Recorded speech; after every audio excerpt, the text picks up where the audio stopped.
Howdy y'all, welcome back. This is problem number 21 on your review. Alright, we're looking here, we want to find the volume of this cone. Personally, the first thing I like to do is Google the equation for volume of a cone. Pretend that's a cone, there we go. Okay, again, I usually don't remember these ever, so I Googled it just barely. For you guys, the equations will be up on the board in our classroom, and we'll be good to go from there. Okay, hardcore.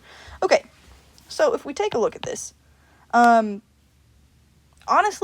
what I saw from our tests was that either you knew how to do this type of problem or you had no idea how to do this type of problem.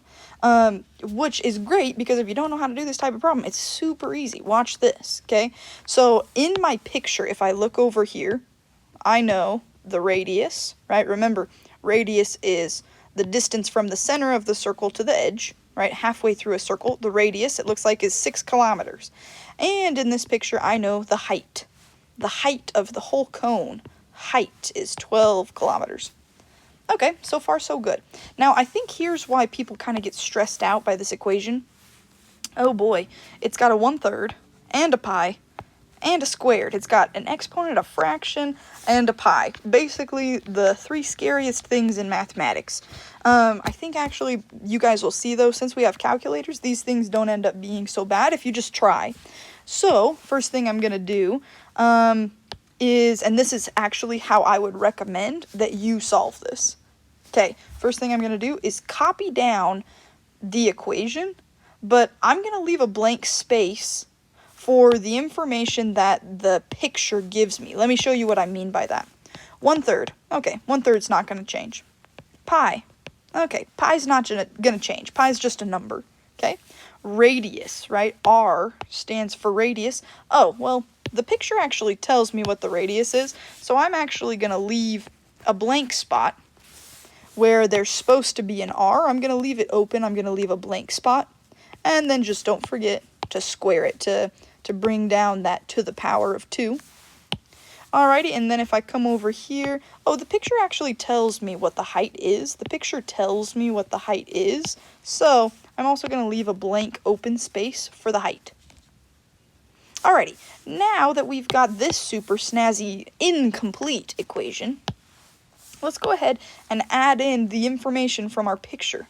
Now, we already know from the picture that the radius is 6. Hey, there's an open spot where the radius is supposed to go in my new equation, so I'm going to go ahead and put a 6 in there. Alright, we already know from the picture that this height, oh, that's not what I meant to do, that the height of this line is 12.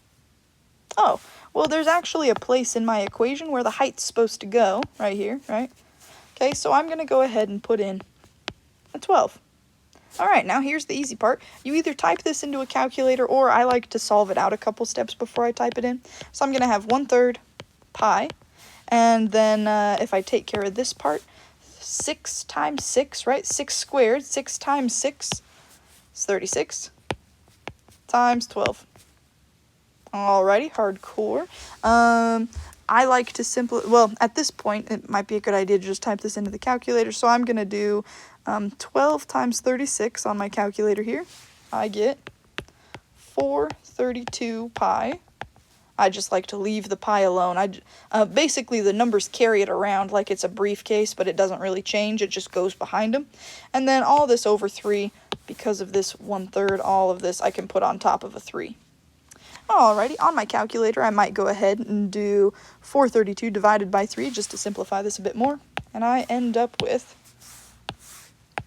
144 pies. Let me try that again. There we go. A little pie. That's not much better, but oh well.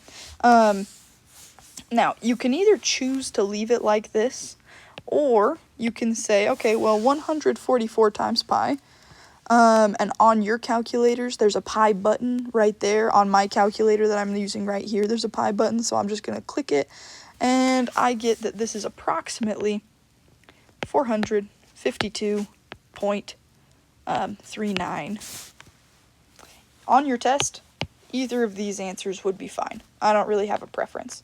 Anyway, remember, the idea here is, let's just rewrite this equation, but we'll leave some blank spots where there's letters.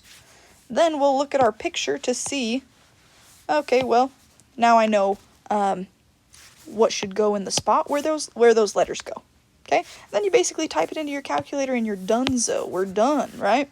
All right, well, if you have any other questions after that, I know that's just one problem. This is like kind of a complicated concept, so if you're still having trouble, it's just fine. Come see me. Everything's going to be okay.